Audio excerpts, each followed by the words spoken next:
17년이 한순간에 사라졌습니다. 사람들은 제가 200억을 가진 돈주라고 불렀습니다. 집, 창고, 사업체, 빌려준 돈까지 전부 합치면 그랬습니다. 하지만 제가 진짜 손에 쥔 건 20억뿐이었습니다. 그리고 그 20억마저 하루 만에 영원이 됐습니다. 후회하냐고요? 전혀 후회하지 않습니다. 여러분도 궁금하실 겁니다. 어떻게 200억을 버리고도 후회하지 않을 수 있는지 그 이유를 지금부터 말씀드리겠습니다. 이 이야기가 더 많은 분들께 전해질 수 있도록 끝까지 들어주시고 구독과 좋아요로 함께 해주시면 감사하겠습니다. 여러분의 응원이 이런 이야기를 계속 나눌 수 있는 힘이 됩니다. 2018년 3월 15일 밤 11시 저는 중국 단둥시 작은 여관 방에 앉아 있었습니다. 손에 든 건 통장 2개와 중국은행 카드 1장이었습니다. 맞은편에는 브로커가 앉아서 저를 보고 있었습니다. 전부입니까? 브로커가 물었습니다. 네, 전부입니다. 제가 대답했습니다. 위안화 80만, 북한 돈 2억, 달러 현금 3만, 브로커가 계산기를 두드렸습니다. 합쳐서 한국 돈으로 20억 정도 되겠습니다. 네, 가족 4명 데려오는데 딱 맞는 금액입니다. 언제 출발합니까? 일주일 후입니다. 통장과 카드를 건네는 제 손이 떨렸습니다. 17년입니다. 1998년부터 2015년까지 하루도 쉬지 않고 모은 돈이었습니다. 두만강을 수천 번 넘나들며 목숨을 걸고 벌었습니다. 한 번이라도 보위부, 북한의 비밀경찰에 걸렸으면 끝이었습니다. 한 번이라도 중국 공안에 잡혔으면 북송됐습니다. 그렇게 17년을 버텼습니다. 사람들은 저를 청진 최고 돈주라고 불렀습니다. 틀린 말은 아니었습니다. 집, 창고 건물, 평양 아파트 지분, 사업체 가치, 재고 물건, 빌려준 돈, 당 간부와 공동사업 투자금까지 전부 합치면 200억이 넘었습니다. 하지만 그 중에서 제가 진짜 손에 쥘 수 있는 건 20억뿐이었습니다. 중국 은행에 있는 위안화 80만 위안, 집 금고에 있는 북한 돈 2억 원, 숨겨둔 달러 현금 3만 달러. 그게 전부였습니다. 나머지 180억은 어디 있었을까요? 서류도 없는 아파트 지분, 언제든지 압수당할 수 있는 집, 파트너가 배신하면 못 받는 창고, 제가 도망가면 영원이 되는 사업체, 빌려줬지만 돌려받을 수 없는 돈, 그게 180억이었습니다. 브로커가 통장을 확인하고 고개를 끄덕였습니다. 됐습니다. 일주일 후에 연락하겠습니다. 감사합니다. 브로커가 나가고 혼자 남았을 때 허탈했습니다. 방금 17년을 건넸습니다. 창밖을 보니 두만강이 보였습니다. 저 강을 몇 번이나 건넜을까요? 수천 번은 됐을 겁니다. 매번 죽을 수도 있었습니다. 하지만 살았습니다. 그리고 이제 마지막 도박을 하는 겁니다. 20억 전부를 브로커에게 주고 가족 4명을 데리고 나오는 겁니다. 성공하면 자유입니다. 실패하면 전부 잃는 겁니다. 하지만 다른 방법이 없었습니다. 북한에 있으면 언젠가 잡힙니다. 제 주변 사람들이 하나둘 사라지고 있었습니다. 다음은 저였습니다. 그래서 결정했습니다. 모든 걸 버리고 나가기로요. 돈보다 목숨이 중요했습니다. 돈보다 가족이 중요했습니다. 돈보다 자유가 중요했습니다. 그날 밤 여관 방에 혼자 앉아서 생각했습니다. 17년이 한순간에 사라졌구나. 잘한 걸까? 그때는 확신이 없었습니다. 하지만 지금은 압니다. 잘한 거라고요. 최고의 선택이었다고요. 이제 그 17년의 이야기를 시작하겠습니다. 저는 1977년 함경북도 청진시에서 태어났습니다. 청진은 북한에서 2번째로 큰 항구 도시였습니다. 김책 제철소가 있었고 조선소도 있었고 큰 항구가 있어서 소련 배들이 자주 들어왔습니다. 제가 어렸을 때는 그래도 먹고 살만했습니다. 아버지는 김책 제철소에서 일하는 노동자였고 어머니는 수산물 가공 공장에서 일했습니다. 우리 집은 청진 시내에 있는 4층짜리 아파트 2층에 있었습니다. 방이 2개였는데 하나는 부모님이 쓰시고 하나는 저와 형, 그리고 여동생이 같이 썼습니다. 형은 저보다 3살 많았고 여동생은 4살 어렸습니다. 좁았지만 불평하지 않았습니다. 다른 집들도 다 비슷했고 그게 당연한 줄 알고 자랐습니다. 1980년대는 북한이 그나마 버티던 시기였습니다. 소련의 지원이 있었고 중국과의 무역도 있었고 배급도 그럭저럭 나왔습니다. 한 달에 한 번씩 배급소에 가면 쌀이나 옥수수를 받을 수 있었습니다. 양이 넉넉하진 않았지만 굶지는 않을 정도였습니다. 명절 때는 고기도 조금 나왔습니다. 돼지고기 500g 정도였는데 그걸로 온 가족이 고기국을 끓여 먹었습니다. 학교도 다녔습니다. 청진 제1소학교였는데 집에서 걸어서 20분 거리였습니다. 아침 8시에 수업이 시작됐고 오후 3시에 끝났습니다. 방과 후에는 소년단 활동을 했는데 김일성 동지 혁명 역사 공부나 집단 체조 연습 같은 거였습니다. 공부는 그렇게 잘하는 편은 아니었습니다. 산수는 좋아했지만 국어는 싫었습니다. 김일성 수령님 찬양 장문 쓰는 게 지겨웠습니다. 형은 공부를 잘했습니다. 성적이 좋아서 선생님한테 칭찬도 많이 받았고 모범 학생으로 뽑히기도 했습니다. 여동생은 착했습니다. 제가 학교에서 돌아오면 반갑게 맞아줬고 어머니 일 도와드리는 것도 잘했습니다. 그렇게 평범하게 자랐습니다. 1990년에 제가 13살이 됐을 때 뭔가 이상하다는 걸 느끼기 시작했습니다. 배급이 조금씩 줄어들기 시작했습니다. 한 달에 한 번 나오던 게 2달에 한 번으로 줄었고 양도 반으로 줄었습니다. 아버지와 어머니 표정이 점점 어두워졌습니다. 저녁에 부부끼리 조용히 대화하는 소리가 들렸는데 걱정하는 목소리였습니다. 학교 급식도 줄었습니다. 점심에 주던 옥수수밥이 양이 줄더니 나중에는 아예 안 나오는 날도 생겼습니다. 선생님들도 마찬가지였습니다.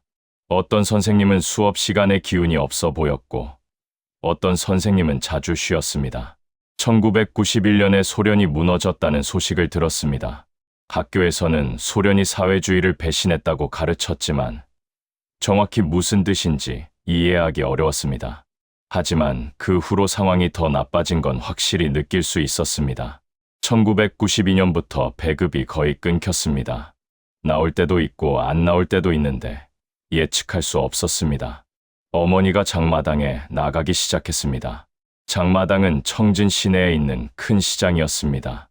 원래는 불법이었지만 배급이 끊기면서 사람들이 물건을 사고 파는 곳으로 변했습니다. 어머니는 집에 있던 물건들을 조금씩 팔기 시작했습니다. 이불, 옷, 그릇 같은 걸 팔아서 옥수수나 감자를 사왔습니다. 하지만 가격이 계속 올랐습니다. 똑같은 물건을 팔아도 살 수 있는 식량은 점점 줄었습니다. 1993년에 형이 고등중학교를 그만뒀습니다. 더 이상 다닐 형편이 안 됐습니다. 배고파서 공부에 집중할 수도 없었고 가족을 위해 돈을 벌어야 했습니다. 형은 청진 항구에서 일하기 시작했습니다. 배에서 짐을 나르는 일이었는데 하루 종일 일해도 북한 돈 50원 정도 받았습니다. 50원으로 살 수 있는 건 옥수수 1kg 정도였습니다. 그것도 질이 안 좋은 거였습니다. 저도 학교를 계속 다녔지만 공부에 집중할 수가 없었습니다. 배가 고파서 수업 시간에 졸거나 멍하니 있는 경우가 많았습니다. 1994년의 상황이 정말 심각해졌습니다.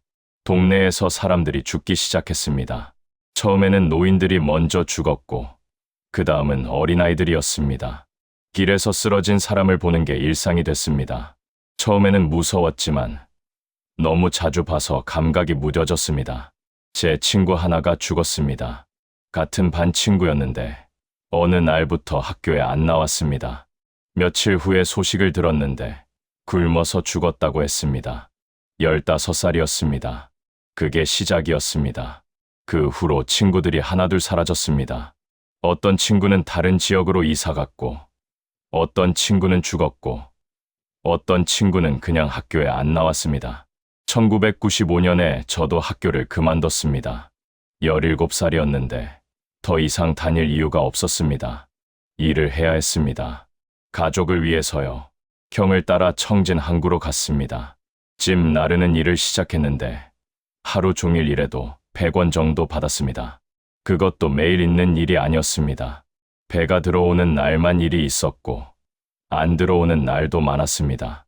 한 달에 열흘 정도 일하면 1,000원 정도 벌었습니다. 그걸로 옥수수 20kg을 살 수 있었습니다. 5 식구가 한 달 동안 20kg으로 버텨야 했습니다. 하루에 한 끼만 먹었습니다. 저녁에 옥수수죽을 끓여서 조금씩 나눠 먹었습니다. 아버지는 제철소에서 계속 일했지만 월급이 안 나왔습니다. 공장 자체가 거의 멈췄고 배급도 끊겼습니다. 어머니는 장마당에서 장사를 시작했습니다. 중국에서 들여온 물건을 팔기 시작했는데 누군가 중국을 다녀오는 사람한테 부탁해서 물건을 받아다 팔았습니다. 비누, 소금, 설탕 같은 생필품이었습니다. 그렇게 1995년, 1996년, 1997년을 버텼습니다. 고난의 행군 시기였습니다. 북한 정부는 고난의 행군이라고 불렀지만 사실은 대기근이었습니다. 수십만 명이 굶어 죽었습니다. 어떤 추산으로는 100만 명 이상 죽었다고도 합니다. 우리 가족은 운이 좋았습니다. 아무도 죽지 않았습니다. 형과 제가 일해서 약간의 돈을 벌었고 어머니가 장마당에서 장사해서 조금씩 벌었습니다. 그렇게 간신히 버텼습니다. 하지만 삶은 절망적이었습니다. 미래가 보이지 않았습니다. 이렇게 살다가 굶어 죽는 건가? 매일 그런 생각을 했습니다. 그때 형이 제게 말했습니다. 철수야, 중국 가면 돈 벌 수 있대. 중국요? 응. 두만강만 건너면 중국이잖아. 거기서 물건 사다가 여기서 팔면 돼. 그 말이 제 인생을 바꿨습니다. 1998년 5월, 제가 21살이 되던 해에 처음으로 국경을 넘었습니다. 형이 저를 데리고 갔습니다. 형은 이미 몇 번 다녀왔다고 했습니다. 밤 10시쯤 집을 나섰습니다. 어머니만 알고 있었고 아버지와 여동생에게는 비밀이었습니다. 아버지가 아시면 절대 허락하지 않으실 게 뻔했습니다. 청진에서 두만강까지는 버스로 2시간 정도 걸렸습니다. 온성이라는 작은 마을까지 갔습니다. 버스에서 내렸을 때 캄캄했습니다. 5월이었지만 밤 공기는 쌀쌀했습니다. 형을 따라 걷기 시작했습니다.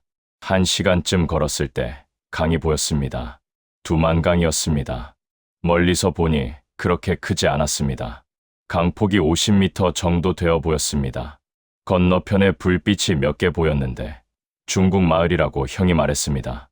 강가에 도착했을 때 다른 사람들도 몇 명 있었습니다. 다들 같은 목적으로 온 사람들이었습니다. 서로 말은 안 했습니다. 눈빛만 마주치고 각자 기다렸습니다. 조용히 해. 소리 나면 안 돼. 형이 속삭였습니다. 경비대가 순찰을 도는 시간을 피해야 한다고 했습니다. 보통 밤 11시에 한 번, 새벽 2시에 한 번 순찰을 돈다고 했습니다. 지금이 10시 반이었습니다. 30분만 기다리면 경비대가 지나간다고 했습니다. 풀숲에 숨어서 기다렸습니다. 심장이 미친 듯이 뛰었습니다. 손에 땀이 났고 숨소리가 크게 들릴까봐 무서웠습니다. 멀리서 불빛이 보였습니다. 손전등 불빛이었습니다. 경비대가 오고 있었습니다. 숨을 죽였습니다. 경비대가 지나갔습니다. 2명이었습니다. 총을 메고 강변을 따라 걸어갔습니다. 손전등을 이리저리 비추며 확인했습니다. 제 심장 소리가 들릴 것 같았습니다. 하지만 발견되지 않았습니다. 경비대가 지나가고 불빛이 멀어졌습니다. 형이 일어났습니다. 지금이야. 빨리. 다른 사람들도 일어났습니다. 모두 강으로 내려갔습니다. 저도 뒤따랐습니다. 다리가 떨렸습니다. 강물에 발을 담그자 얼음장 같았습니다. 5월인데도 물이 차가웠습니다. 소리 내지 말고 천천히. 형이 앞에서 지시했습니다. 물이 점점 깊어졌습니다. 무릎까지, 허리까지, 가슴까지 차올랐습니다. 옷이 다 젖었습니다. 추워서 이가 딱딱 부딪혔지만 소리를 낼 수 없었습니다. 중간쯤 왔을 때 발을 헛디뎠습니다. 강바닥이 미끄러웠습니다. 넘어질 뻔했는데 형이 팔을 잡아줬습니다. 정신 차려. 형이 낮게 말했습니다. 계속 걸었습니다. 반대편이 가까워졌습니다. 물이 점점 얕아졌습니다. 가슴에서 허리로, 허리에서 무릎으로 내려갔습니다. 드디어 중국 땅에 발을 디뎠습니다. 믿기지 않았습니다.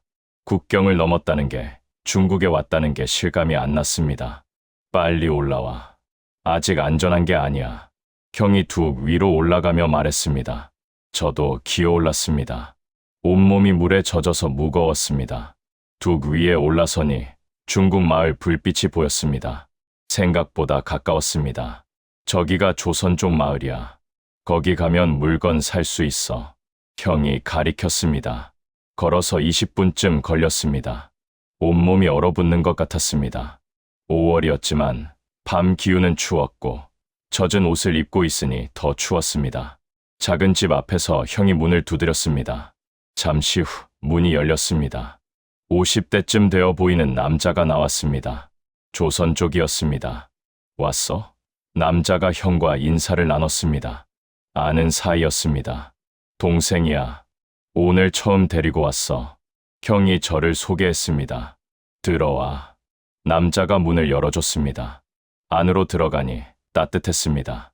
난로가 켜져 있었고 다른 사람들도 몇 명 있었습니다. 다들 북한에서 넘어온 사람들 같았습니다. 옷 갈아입어. 저기 마른 옷 있어. 남자가 방을 가리켰습니다. 방으로 들어가서 옷을 갈아입었습니다. 마른 옷을 입으니 조금 살 것 같았습니다. 밖으로 나오니 형이 남자와 얘기하고 있었습니다. 뭐가 필요해? 남자가 물었습니다.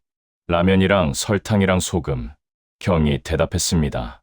남자가 창고를 열어서 보여줬습니다. 안에 여러 가지가 쌓여 있었습니다.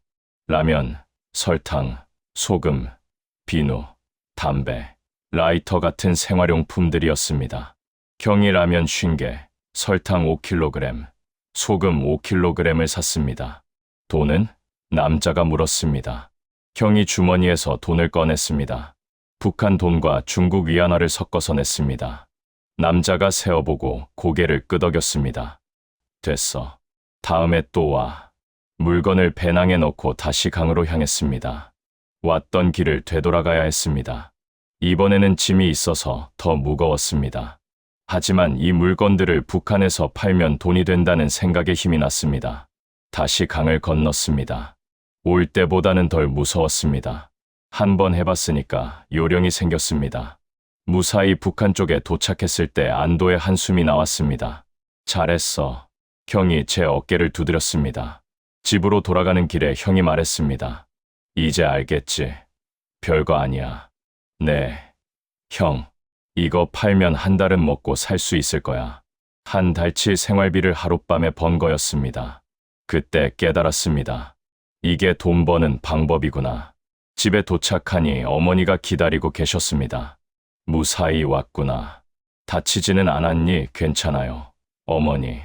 어머니가 가져온 물건들을 보시고 안도하셨습니다. 그날 밤잠을 잘 수 없었습니다. 흥분됐습니다. 뭔가 해냈다는 성취감이 있었습니다. 그리고 이제 우리 가족을 먹여 살릴 방법이 생겼다는 안도감도 있었습니다. 그게 시작이었습니다. 제가 17년간 장마당 밀수꾼이 되는 시작이었습니다. 1998년 여름부터 저는 본격적으로 밀수를 시작했습니다. 한 달에 두세 번씩 2만 강을 건넜습니다. 처음에는 형과 함께 다녔지만 점점 혼자서도 다닐 수 있게 됐습니다. 물건을 가져와서 어머니가 청진 장마당에서 팔았습니다. 장마당은 청진 시내 중심에 있었습니다. 원래는 작은 시장이었는데 고난의 행군 이후로 점점 커졌습니다. 배급이 끊기면서 사람들이 살아남으려고 물건을 사고 팔기 시작했고 그게 큰 시장으로 발전했습니다. 어머니는 장마당에서 좌판을 하나 얻었습니다. 한 달에 북한 돈 500원을 내고 빌리는 거였습니다. 그 자리에서 중국 물건을 팔았습니다. 라면 1개를 중국에서 중국 돈 1위안에 샀습니다. 북한 돈으로 환산하면 50원 정도였습니다. 그걸 장마당에서 200원에 팔았습니다. 네, 배를 남기는 장사였습니다. 설탕도 마찬가지였습니다. 1kg을 중국에서 5위안에 사서 북한에서 1,000원에 팔았습니다. 이익률이 엄청났습니다. 한 번 중국 다녀올 때마다 라면 100개, 설탕 10kg, 소금 10kg을 가져왔습니다. 무게가 30kg 정도 됐는데 큰 배낭에 넣어서 짊어졌습니다. 그걸 팔면 북한 돈 3만 원 정도 벌었습니다. 한 달에 3번 다녀오면 9만 원을 벌었습니다. 당시 노동자 월급이 2천 원 정도였으니까 45배를 버는 거였습니다. 엄청난 돈이었습니다. 하지만 위험도 컸습니다. 국경을 넘는 건 불법이었습니다. 걸리면 보위부에 끌려가서 신문을 받았습니다. 가벼우면 벌금 내고 풀려나지만 심하면 정치범 수용소나 교화소로 갔습니다. 경비대도 조심해야 했습니다.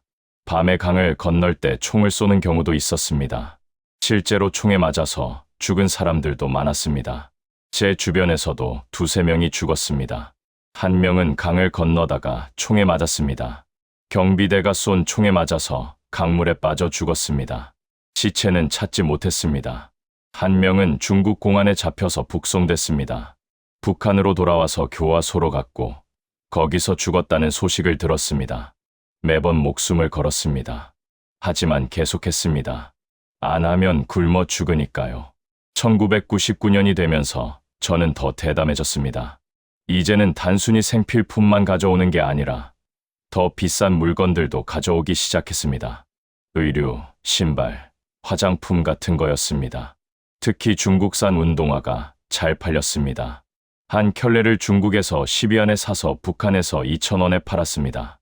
여성용 화장품도 인기가 많았습니다. 중국산 크림이나 립스틱 같은 게 잘 나갔습니다. 하지만 문제가 있었습니다. 단속이었습니다. 장마당에서 장사하려면 허가가 필요했습니다. 그리고 허가를 받으려면 뇌물을 줘야 했습니다. 보안원한테 한 달에 1,000원씩 주면 단속을 안 했습니다. 그냥 눈 감아주는 거였습니다. 어머니가 보안원한테 매달 챙겨줬습니다. 하지만 가끔 중앙에서 단속 지시가 내려오면 어쩔 수 없었습니다. 그럴 때는 장마당 전체를 단속했고 물건을 압수당하기도 했습니다. 한 번은 어머니가 물건을 압수당한 적이 있었습니다. 라면 200개와 설탕 20kg을 압수당했습니다. 가치로 따지면 6만 원 정도였습니다. 어머니가 울었습니다. 한 달 동안 번 돈이 한순간에 날아간 거였습니다. 그때 깨달았습니다. 이렇게 작게 하면 안 되겠다고요. 더 크게 해야 하고 더 안전하게 해야 한다고요. 그리고 그러려면 위에 줄을 대야 한다는 것도 알았습니다. 2000년 초에 형이 말했습니다. 보안서에 아는 사람 있는데 소개해 줄까? 누군데요? 보안원이야. 돈 좀 주면 보호해 줄 수 있대. 형이 연결해 준 사람은 최철호라는 보안원이었습니다. 30대 중반쯤 되는 사람이었습니다. 청진 시내 작은 술집에서 만났습니다. 사람 눈을 피하기 좋은 곳이었습니다. 리철수 동무지? 철호가 물었습니다. 네, 맞습니다. 제가 대답했습니다. 밀수한다며? 네. 얼마나 하는데? 한 달에 3~4번 중국 다녀옵니다. 철호가 술을 마시며 고개를 끄덕였습니다. 알겠어. 그래서 뭘 원하는데? 보호가 필요합니다. 철호가 빙긋 웃었습니다. 그게 공짜로 되는 줄 아나? 아니요. 제가 준비한 봉투를 건넸습니다. 중국 위안 300위안이 들어 있었습니다. 철호가 봉투를 받아서 주머니에 넣었습니다. 이 정도면 한 달에 2번은 눈 감아줄 수 있어. 고맙습니다. 그날부터 저는 보안원의 보호를 받았습니다. 한 달에 300위안이면 북한 돈으로 15,000원 정도였습니다. 비싼 돈이었지만 투자할 가치가 있었습니다. 뇌물을 주기 시작하면서 더 대담하게 일할 수 있었습니다. 가져오는 물건의 양을 2배로 늘렸습니다. 한 번에 큰 배낭 2개를 짊어지고 왔습니다. 라면 200개, 설탕 30kg씩 가져오기 시작했습니다. 장마당에서 팔면 한 번에 6만 원 정도 벌었습니다. 한 달에 4~5번 다녀오면 25만 원을 벌었습니다. 2000년 한 해 동안 300만 원 정도 벌었습니다. 우리 가족은 이제 굶지 않았습니다. 쌀을 살 수 있었고 고기도 가끔 사 먹을 수 있었습니다. 새 옷도 샀습니다. 중국산 옷이었지만 깨끗하고 좋았습니다. 아버지가 말씀하셨습니다. 철수야, 정말 대견하다. 그 말씀을 듣는데 뿌듯했습니다. 하지만 만족하지 않았습니다. 더 크게 하고 싶었습니다. 그리고 2001년부터 본격적으로 사업을 확장하기 시작했습니다. 2001년에 저는 24살이 됐습니다. 이제 밀수만으로는 한계가 있다는 걸 알았습니다. 더 크게 하려면 시스템을 바꿔야 했습니다. 첫 번째로 한 일은 중국에 거점을 만드는 거였습니다. 두만강 건너편에 있는 투먼시에 조선 쪽 파트너를 구했습니다. 김성철이라는 사람이었는데 40대 초반의 장사꾼이었습니다. 성철이는 투먼 시내에 작은 창고를 가지고 있었습니다. 거기에 물건을 쌓아두고 제가 필요할 때 가져가는 시스템을 만들었습니다. 이제는 매번 시장에서 물건을 사지 않아도 됐습니다. 미리 창고에 쌓아두고 필요한 만큼만 가져오면 됐습니다. 효율이 크게 올라갔습니다. 두 번째로 한 일은 운반 루트를 다양화하는 거였습니다. 처음에는 제가 직접 짊어지고 강을 건넜습니다. 하지만 한 번에 가져올 수 있는 양이 제한됐습니다. 그래서 다른 방법을 찾았습니다. 강 양쪽에 사람을 고용했습니다. 북한 쪽에 2명, 중국 쪽에 2명을 두고 물건을 넘기는 시스템을 만들었습니다. 밤에 강을 건너면서 물건을 릴레이처럼 넘기는 거였습니다. 한 사람이 강 중간까지 가서 물건을 넘기면 다음 사람이 받아서 건너편까지 가는 식이었습니다. 이렇게 하면 한 번에 100kg 이상 넘길 수 있었습니다. 물론 사람들한테 돈을 줘야 했습니다. 한 번에 한 사람당 1만 원씩 줬습니다. 4명이니까 4만 원이 나갔습니다. 하지만 그만큼 가져오는 양이 늘어나니까 충분히 이익이 났습니다. 세 번째로 한 일은 취급 품목을 다양화하는 거였습니다. 이제는 생필품만 파는 게 아니라 고가 품목도 취급하기 시작했습니다. 중고 TV, 중고 DVD 플레이어, 전기밥솥 같은 전자제품들이었습니다. 특히 DVD 플레이어가 잘 팔렸습니다. 중국에서 100위안에 사서 북한에서 2만 원에 팔았습니다. 남한 드라마나 영화 CD도 같이 팔았습니다. 이건 불법이었지만 수요가 많았습니다. 사람들이 몰래 집에서 봤습니다. 겨울 연가, 대장금 같은 드라마가 인기였습니다. CD 한 장을 중국에서 2위안에 사서 북한에서 1,000원에 팔았습니다. 2002년 한 해 동안 1,500만 원 정도 벌었습니다.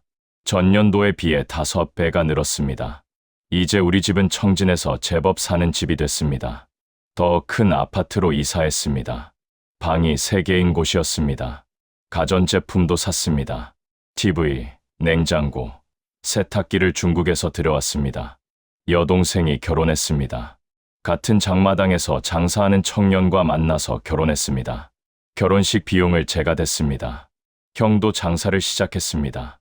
제가 물건을 공급해주고 형이 다른 지역에 가서 팔았습니다. 가족 전체가 장사에 뛰어든 거였습니다. 2003년에 저는 더 큰 계획을 세웠습니다. 청진만으로는 한계가 있었습니다. 더 큰 시장이 필요했습니다. 평양이었습니다. 평양에는 돈 있는 사람들이 많았습니다. 당 간부들, 무역 일꾼들, 부유층들이 있었습니다. 그들에게 고급 물건을 팔면 큰 돈을 벌 수 있었습니다. 평양으로 물건을 보내기 시작했습니다. 기차로 보냈는데 화물칸에 물건을 숨겨서 보냈습니다. 물론 철도 직원한테 뇌물을 줘야 했습니다. 평양에는 아는 사람을 통해 판매했습니다. 그 사람이 받아서 평양 장마당에서 팔았습니다. 이익을 반반씩 나눴습니다. 평양 루트가 열리면서 수익이 크게 늘었습니다. 2004년에는 3천만 원 정도 벌었습니다. 이제 저는 청진에서 꽤 알려진 장사꾼이 됐습니다. 사람들이 리철수 하면 다 알았습니다. 하지만 조심해야 했습니다. 너무 눈에 띄면 위험했습니다. 북한에서는 돈을 너무 많이 벌면 표적이 됐습니다. 보위부에서 조사하거나 재산을 빼앗기는 경우가 많았습니다. 그래서 낮게 살려고 노력했습니다. 옷도 화려하게 입지 않았고 차도 사지 않았습니다. 겉으로 보기에는 평범한 장사꾼처럼 보이려고 했습니다. 하지만 속으로는 계속 돈을 모았습니다. 중국 은행에 계좌를 열었습니다. 투먼 시내은행이었는데 조선 쪽 파트너 명의로 만들었습니다. 거기에 위안화를 저축하기 시작했습니다. 한 달에 5,000위안씩 저축했습니다.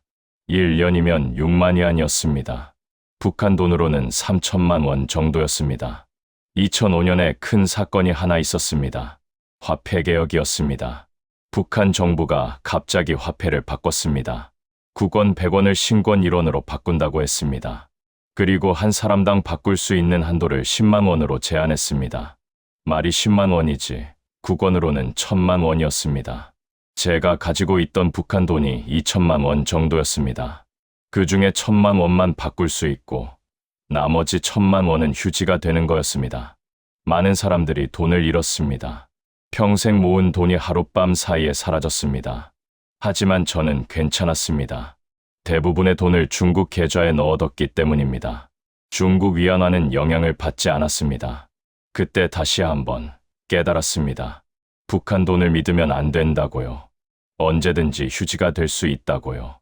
그 후로는 거의 모든 돈을 중국 위안화나 달러로 바꿔서 중국에 보관했습니다. 2006년, 2007년, 2008년을 거치면서 사업은 계속 커졌습니다. 이제는 컨테이너 단위로 물건이 왔습니다. 트럭으로 물건을 실어 날랐고 창고도 여러 개 생겼습니다. 직원도 고용했습니다. 청진에 5명, 평양에 3명, 중국에 2명이 일했습니다. 사업체가 된 거였습니다. 2009년에 결혼했습니다. 신부는 청진 출신인데 같은 장마당에서 장사하던 집 딸이었습니다. 예쁘고 똑똑했습니다. 장사에도 밝았습니다. 결혼식은 청진에서 했습니다. 하객이 300명 정도 왔습니다. 신혼집은 청진 시내 좋은 아파트를 샀습니다. 방이 4개인 곳이었습니다. 2010년에 아들이 태어났습니다. 이름을 민준이라고 지었습니다. 2012년에 딸이 태어났습니다. 이름을 서연이라고 지었습니다. 가족이 생기니 더 열심히 일했습니다.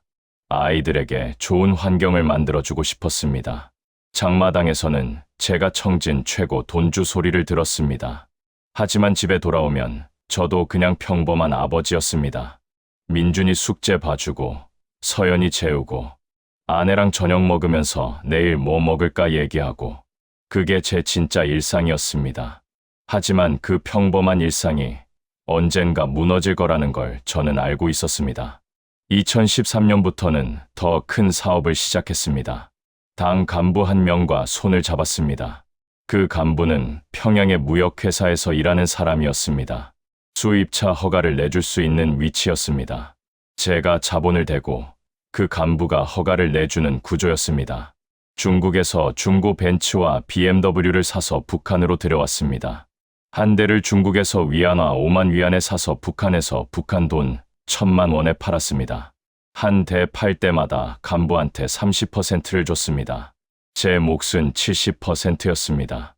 한 달에 3-4대 팔면 위안화 10만 위안 정도 벌었습니다. 엄청난 돈이었습니다. 2014년에는 중국 투먼의 창고 건물을 샀습니다. 조선족 파트너 명의로 샀는데 제 돈으로 산 거였습니다. 위안화 100만 위안을 줬습니다. 한국 돈으로 17억 원 정도였습니다. 그 창고에서 대량의 물건을 보관하고 북한으로 보냈습니다. 2015년 제가 38살이 됐을 때 자산을 계산해 봤습니다.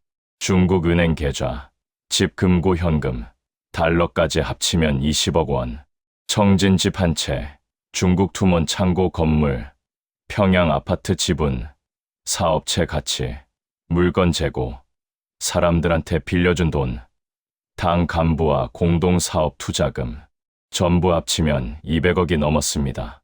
숫자로 적어보니 더 허무했습니다. 하지만 그 중에서 지금 당장 손에 쥘 수 있는 건 20억 뿐이었습니다.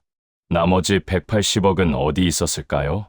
서류도 없는 아파트 지분, 언제든 압수당할 수 있는지, 파트너가 배신하면 못 받는 창고, 제가 도망가면 영원히 되는 사업체, 빌려줬지만 돌려받을 수 없는 돈, 그게 180억이었습니다. 사람들은 저를 청진 최고 돈주라고 불렀습니다. 소문이 그렇게 돌았습니다. 리철수는 200억 넘게 가진 사업가래. 실제로도 그랬습니다. 전부 합치면 그랬습니다. 하지만 진짜 제 돈은 10분의 1도 안 됐습니다. 그리고 그 20억마저 언제 빼앗길지 몰랐습니다. 사람들은 저를 부러워했습니다. 청진 최고 돈주, 청진 최고 돈주, 200억짜리 사업가. 하지만 밤마다 거울을 볼 때면 한 가지 생각만 들었습니다. 이 돈이 언제 나를 잡으러 올까? 돈이 많아질수록 더 불안했습니다. 민수가 죽었습니다. 철호가 죽었습니다. 다음은 저였습니다. 2016년 초에 이상한 소문이 돌기 시작했습니다. 장마당 장사꾼들을 조사한다는 거였습니다. 불법 축제, 밀수, 뇌물 혐의로 보위부에서 조사한다고 했습니다. 처음에는 설마 했습니다. 지금까지 잘 살아왔는데 이제 와서 무슨 조사냐고 생각했습니다. 하지만 소문은 사실이었습니다. 2월에 제가 아는 장사꾼 한 명이 잡혀갔습니다. 박민수라는 사람이었는데 저처럼 중국 밀수를 하던 사람이었습니다. 나이도 저랑 비슷했고 번 돈도 비슷했습니다. 어느 날 갑자기 보위부 차가 와서 데려갔습니다. 가족들이 울부짖었지만 소용없었습니다. 일주일 후에 소식이 들려왔습니다. 민수가 신문 받고 있다는 거였습니다. 죄목은 불법 재산 축적과 뇌물수수였습니다. 한 달 후에 재판이 열렸습니다. 사형이 선고됐습니다. 믿을 수 없었습니다. 민수는 그냥 평범하게 장사한 사람이었습니다.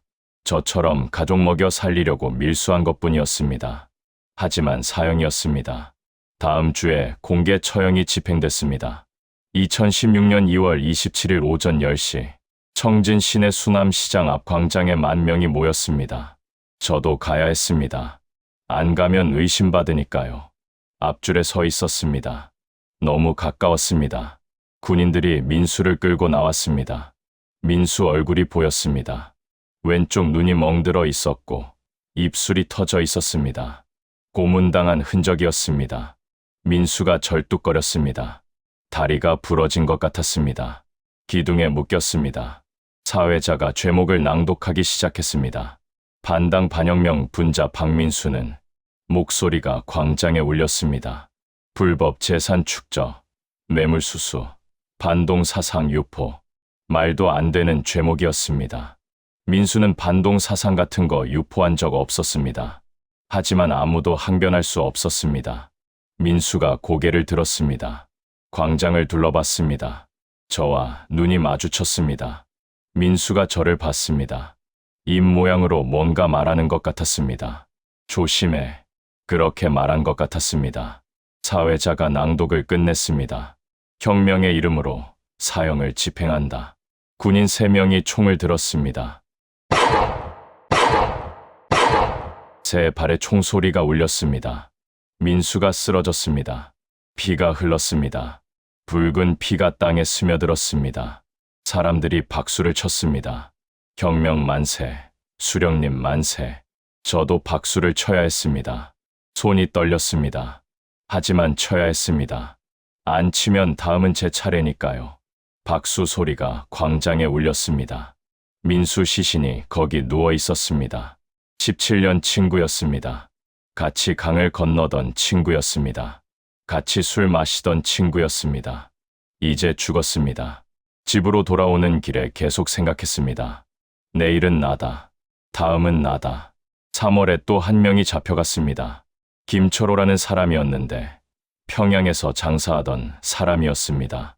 제가 물건을 공급하던 사람이었습니다. 철호도 같은 죄목으로 잡혀갔습니다. 한 달 후에 총살됐습니다. 제 심장이 얼어붙는 것 같았습니다. 2명이 죽었습니다. 그리고 2명 다 저랑 비슷한 사람들이었습니다. 다음은 저였습니다. 4월에 보안원 최철호한테 전화가 왔습니다. 만나자고 했습니다. 만났을 때 철호 얼굴이 어두웠습니다. 조심해. 철호가 말했습니다. 무슨 일입니까? 위에서 지시가 내려왔어. 장마당 장사꾼들 조사하라고. 저도요? 철호가 고개를 끄덕였습니다. 목록에 있어.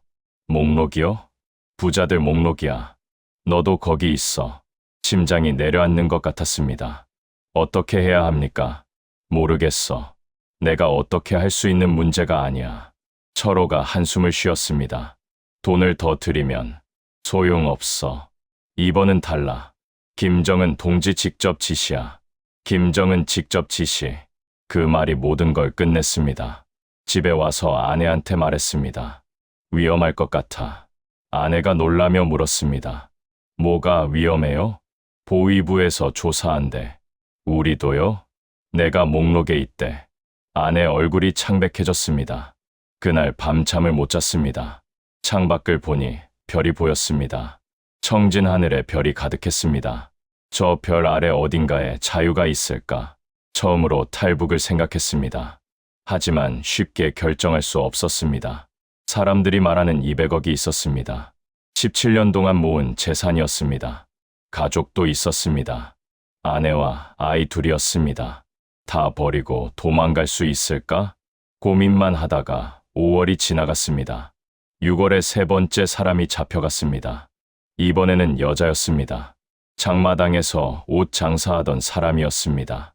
역시 같은 죄목으로 잡혀가서 총살됐습니다. 이제 제 차례였습니다. 7월 어느 날 집에 전화가 왔습니다. 보위부에서였습니다. 내일 오전 10시에 나오라는 거였습니다. 끝났구나.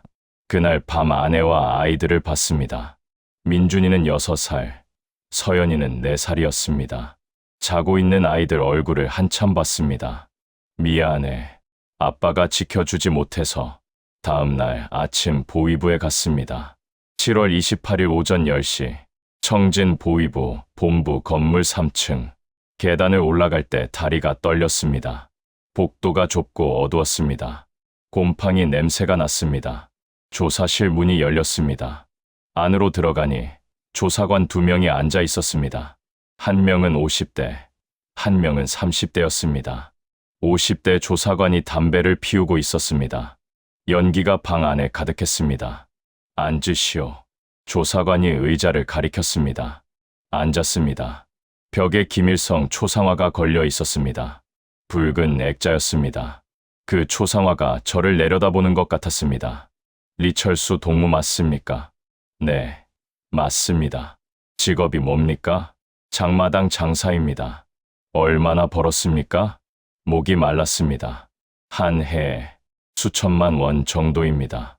조사관이 서류를 넘겼습니다. 수천만 원. 웃기는 소리 하지 마시오. 우리가 다 조사했소. 당신이 중국은행에 얼마나 넣어뒀는지 다 안다고. 심장이 쿵쾅거렸습니다. 그건 뭡니까? 말해보시오. 생활비입니다. 30대 조사관이 웃었습니다. 비웃는 소리였습니다. 생활비가 위안화 80만입니까? 한국 돈으로 20억이 생활비입니까? 대답할 수 없었습니다. 누구한테 뇌물 줬습니까? 아무한테도. 거짓말 마시오. 조사관이 책상을 쳤습니다. 우리가 다 조사했다고. 보안원, 철도 직원, 브로커 전화번호는 몇 년 전부터 알고 있었습니다. 혹시 모를 상황을 대비해서 중국 파트너한테 받아뒀던 거였습니다. 하지만 쓸 일이 없을 거라고 생각했습니다. 이제 쓸 때가 왔습니다. 중국 휴대폰으로 전화했습니다. 북한 전화는 감청될 수 있으니까요. 여보세요? 남자 목소리가 들렸습니다. 김성철한테 소개받았습니다. 탈북 도와줄 수 있습니까? 잠시 침묵이 흘렀습니다. 몇 명입니까? 브로커가 물었습니다. 4명입니다. 저랑 아내, 아이 둘입니다. 아이들 나이는 6살, 4살입니다. 어렵습니다. 아이들 있으면 위험합니다. 알지만 데려가야 합니다. 브로커가 한숨을 쉬었습니다. 돈은 얼마나 있습니까? 손에 쥘 수 있는 현금이 20억 정도 됩니다. 전부 줄 수 있습니까? 네, 전부 드리겠습니다. 잠시 생각하는 소리가 들렸습니다. 알겠습니다. 일주일 후에 연락하겠습니다. 전화가 끊겼습니다. 일주일을 기다렸습니다. 그 일주일이 평생 같았습니다. 보위부 조사가 끝나기 전에 나가야 했습니다. 조사가 끝나면 어떻게 될지 몰랐습니다. 7월 20일 밤, 아이들을 재운 후 아내와 부엌에 앉았습니다. 작은 목소리로 말했습니다. 브로커한테 연락했어요. 아내가 놀라서 저를 봤습니다. 정말 나가는 거예요? 네. 5일 후에 출발합니다. 아내가 손으로 입을 막았습니다. 눈에 눈물이 고였습니다. 당신, 진짜입니다. 더 이상 여기 있으면 죽습니다. 아내가 주위를 둘러봤습니다. 이 집은 어떻게 해요? 이 집 5억 주고 샀잖아요. 버려야죠. 창고는요? 17억짜리 창고요. 그것도 버립니다. 평양 아파트는요? 전부 버립니다. 아내 목소리가 떨렸습니다. 당신, 17년 동안 모은 거 다 버리는 거예요? 네. 사람들이 말하는 200억. 아내가 말을 잇지 못했습니다.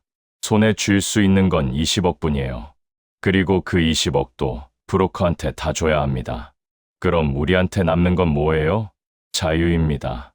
아내가 고개를 떨궜습니다. 어깨가 떨렸습니다. 울고 있었습니다. 제가 아내 손을 잡았습니다. 여보, 돈은 다시 벌 수 있어요.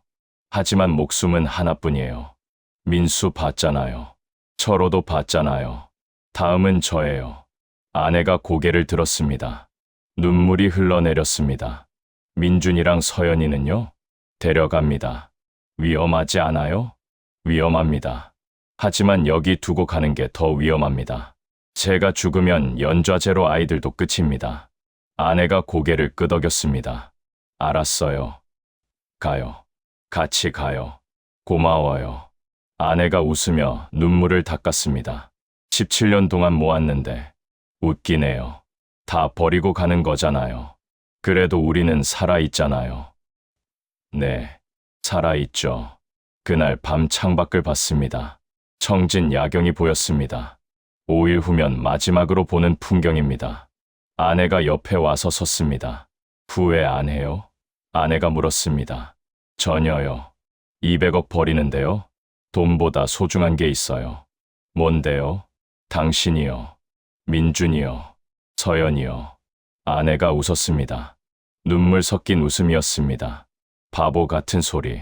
하지만 진심입니다. 알아요. 우리 손을 꼭 잡았습니다. 5일 후면 끝입니다. 북한을 떠나는 겁니다. 다음 날 중국은행 계좌를 정리했습니다. 80만 위안을 전부 인출했습니다. 투먼 시내은행 ATM에서 여러 번 나눠서 뽑았습니다. 다 뽑는데 이틀 걸렸습니다. 현금 80만 위안을 가방에 넣었습니다. 무거웠지만 어쩔 수 없었습니다. 집에 있던 북한 돈 2억 원도 챙겼습니다. 달러 현금 3만 달러도 챙겼습니다. 나머지는 다 버렸습니다. 집은 그대로 뒀습니다. 5억 원짜리 집이었지만 가져갈 수 없었습니다. 중국 창고 건물도 놔두고 왔습니다.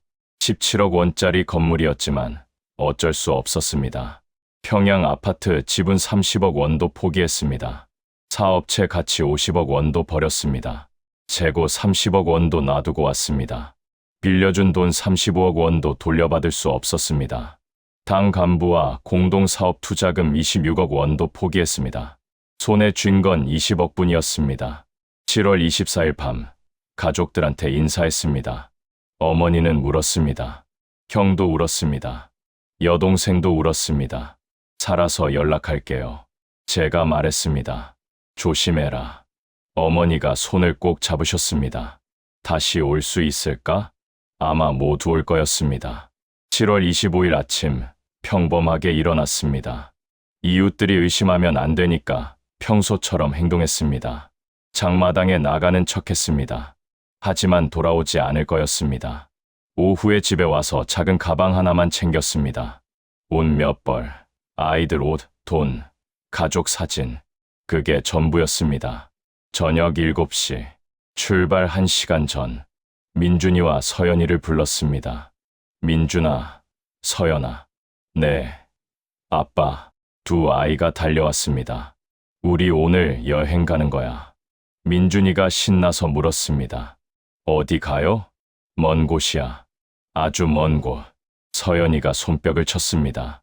와, 여행. 가방 작은 거 하나씩만 챙겨. 왜요? 큰 거 들고 가면 안 돼요? 이번 여행은 특별해서 작은 거만 가능해. 민준이가 고개를 갸웃했습니다. 아빠, 우리 언제 돌아와요? 아빠가 말했습니다. 이 여행은 돌아오지 않는 여행이야. 민준이가 놀라서 물었습니다. 돌아오지 않아요? 응. 하지만 가장 소중한 걸 얻는 여행이지. 뭔데요? 자유야. 민준이가 고개를 끄덕였습니다. 무슨 뜻인지 정확히는 모를 겁니다. 하지만 아빠가 진지하다는 건 알았습니다. 서연이가 제 손을 잡았습니다. 아빠, 무서워요? 아빠가 있잖아. 괜찮아. 두 아이를 꼭 안았습니다. 미안해. 너희한테 이런 여행을 시켜서.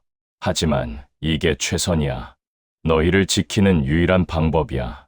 저녁 8시에 집을 나섰습니다. 민준이와 서연이 손을 잡고 걸었습니다. 아빠, 어디 가요? 민준이가 물었습니다. 여행 가. 제가 대답했습니다. 서연이가 좋다며 웃었습니다. 아이들은 몰랐습니다. 다시는 못 돌아올 거라는 거요. 버스를 타고 온성으로 갔습니다. 3시간 걸렸습니다. 밤 10시쯤 온성에 도착했습니다. 약속 장소로 걸어갔습니다. 두만강 강가였습니다. 브로커가 기다리고 있었습니다. 왔습니까? 브로커가 물었습니다. 네. 돈은? 여기 있습니다. 가방을 건넸습니다. 브로커가 확인했습니다. 위안화 80만, 북한 돈 2억, 달러 3만, 합쳐서 한국 돈으로 20억 정도 되겠습니다. 네, 제가 가진 현금 전부입니다. 소문에는 200억 넘게 있다던데요. 브로커가 물었습니다. 그건 자산 가치였습니다. 집, 창고, 사업체, 빌려준 돈 전부 합친 거였습니다. 하지만 들고 나올 수 있는 건 이게 전부입니다. 브로커가 고개를 끄덕였습니다. 17년이 이 가방 안에 있었습니다. 6,300일이 들어있는 가방이었습니다. 수천 번 강을 건너며 모은 돈이었습니다. 사람들이 말하던 200억짜리 인생이 가방 하나로 줄었습니다. 허탈했습니다. 하지만 후회하지 않았습니다. 목숨이 더 중요했습니다. 자, 이제 출발합니다. 브로커가 말했습니다. 강으로 내려갔습니다. 7월이라 물이 많았습니다. 무릎까지 차올랐습니다. 민준이를 업었습니다. 아내가 서연이를 안았습니다.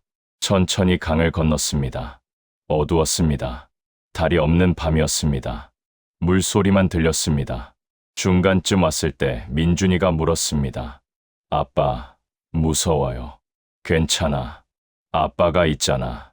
계속 걸었습니다. 반대편이 가까워졌습니다. 드디어 중국 땅에 발을 디뎠습니다. 해냈습니다. 북한을 떠났습니다. 모든 걸 버리고 떠났습니다.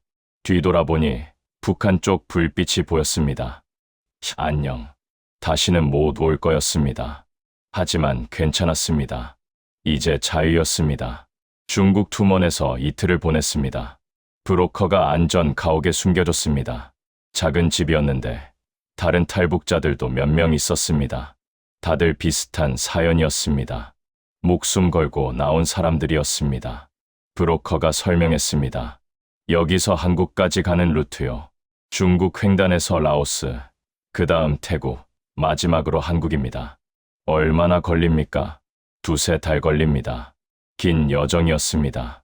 하지만 어쩔 수 없었습니다. 7월 27일에 출발했습니다. 기차를 탔습니다. 중국 기차였는데 넓고 빨랐습니다. 민준이와 서연이가 신기해했습니다.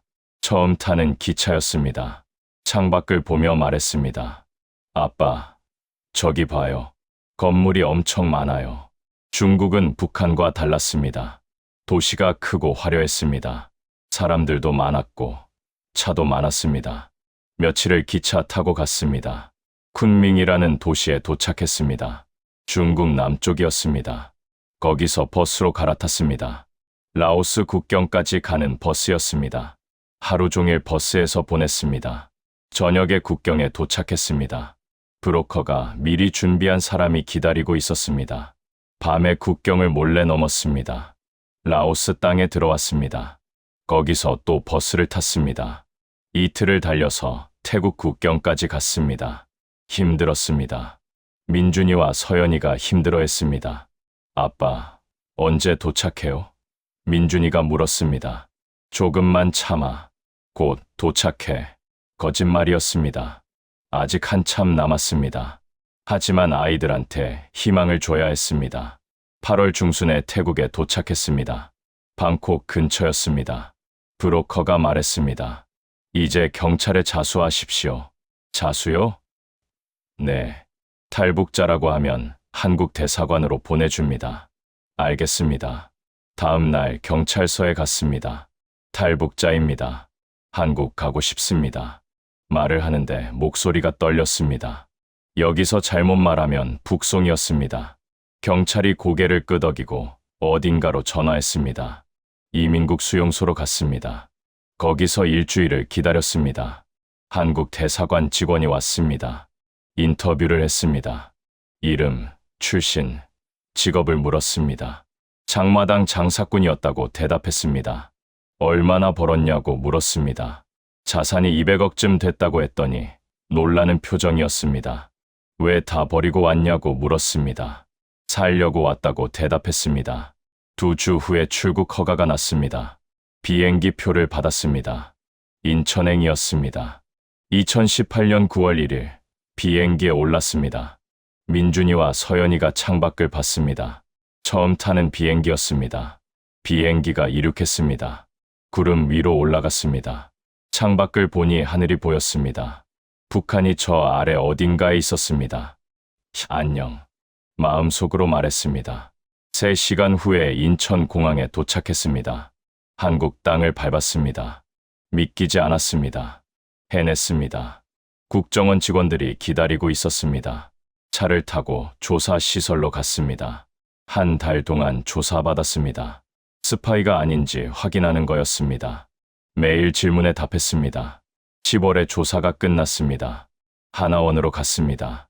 탈북자 정착 교육 시설이었습니다. 3달 동안 교육받았습니다. 한국 생활, 법, 문화, 언어 전부 배웠습니다. 2019년 1월에 하나원을 나왔습니다. 정착금을 받았습니다. 2천만 원 정도였습니다. 주거 지원도 받았습니다. 인천의 작은 아파트였습니다.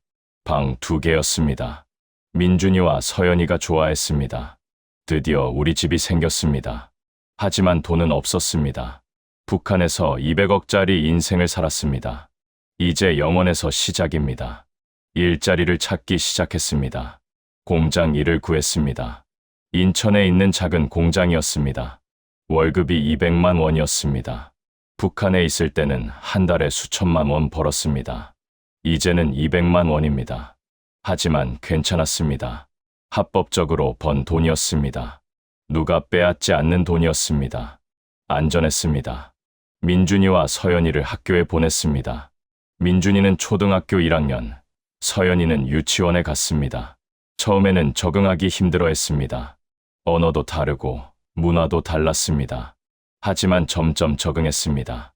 친구도 생겼고 한국말도 늘었습니다. 아이들이 웃는 모습을 보면 행복했습니다. 모든 걸 버렸지만 후회하지 않았습니다. 이게 더 중요했습니다. 2025년 11월입니다. 한국에 온 지 7년이 지났습니다. 저는 48살이 됐고 민준이는 15살, 서연이는 13살이 됐습니다. 우리는 여전히 인천에 살고 있습니다. 정부 지원으로 받은 아파트에서 살고 있습니다. 좁지만 따뜻합니다. 저는 여전히 공장에서 일합니다. 7년째 같은 곳에서 일하고 있습니다.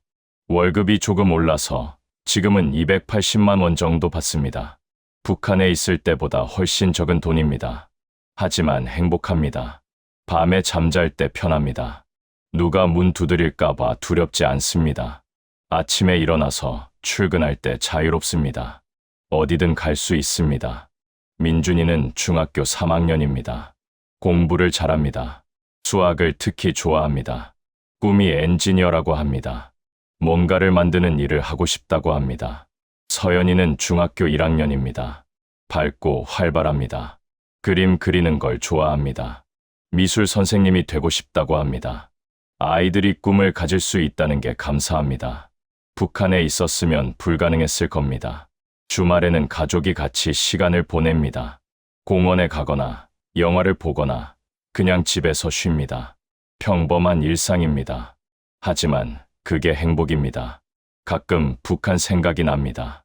청진 장마당, 두만강, 밀수하던 날들, 17년 동안 모은 것들, 지금 그 돈이 있었으면 어땠을까 생각합니다. 아마 큰 집에서 살았을 겁니다. 차도 있었을 거고 아이들 좋은 학교 보낼 수 있었을 겁니다. 하지만 북한에 있었으면 아마 죽었을 겁니다. 보위부에 끌려가서 처형당했거나 재산을 빼앗겼을 겁니다. 그러니 잘한 거였습니다. 모든 걸 버렸지만 목숨을 건졌습니다. 자유를 얻었습니다. 아이들에게 미래를 줬습니다. 그게 더 값진 겁니다. 어제 공장에서 동료가 물었습니다. 형은 북한에 뭐 있었어요? 많이 있었어요. 제가 대답했습니다. 얼마나요? 사람들은 200억쯤 된다고 했어요. 진짜요? 그럼 왜 왔어요? 살려고 왔죠. 후회 안 해요? 전혀요. 동료가 고개를 끄덕였습니다. 저녁에 집에 왔더니 민준이와 서연이가 숙제하고 있었습니다. 열심히 공부하는 모습이 대견했습니다. 밥을 준비했습니다. 김치찌개를 끓였습니다. 같이 식탁에 앉아서 밥을 먹었습니다. 오늘 뭐 했냐고 물으니까 민준이가 수학 시험 잘 봤다고 했습니다. 서연이는 미술 시간에 그림 그렸다고 했습니다. 평범한 대화였습니다. 하지만 이게 행복이었습니다. 밤에 잠들기 전에 창밖을 봤습니다. 인천 야경이 보였습니다. 불빛들이 반짝였습니다. 7년 전만 해도 북한에 있었습니다. 사람들이 말하던 200억이 있었습니다. 하지만 불안했습니다. 매일 두려웠습니다. 지금은 돈이 없습니다. 하지만 평화롭습니다. 잘한 거였습니다. 17년을 한순간에 버렸지만 후회하지 않습니다. 돈보다 소중한 게 있습니다. 생명, 자유, 가족입니다. 그걸 지킨 거니까 성공한 겁니다. 내일도 공장에 갈 겁니다. 힘들겠지만 괜찮습니다. 저녁에 집에 오면 아이들이 있을 겁니다. 그게 전부입니다. 더 바랄 게 없습니다. 이것이 제 이야기입니다. 17년간 목숨 걸고 쌓았던 삶을 버리고 20억만 들고 맨손으로 자유를 찾아온 이야기입니다. 후회하냐고 물으신다면 대답하겠습니다. 전혀 후회하지 않는다고요. 당신이라면 어떻게 하시겠습니까? 북한에서 200억짜리 인생을 지키시겠습니까? 아니면 한국에서 영원짜리 새 인생을 시작하시겠습니까? 저는 선택했습니다. 그리고 지금 여기가 행복합니다. 목숨 걸고 자유를 찾아온 탈북민을 구독과 좋아요로 응원해주세요. 당신의 한마디가 또 다른 기록의 시작이 됩니다.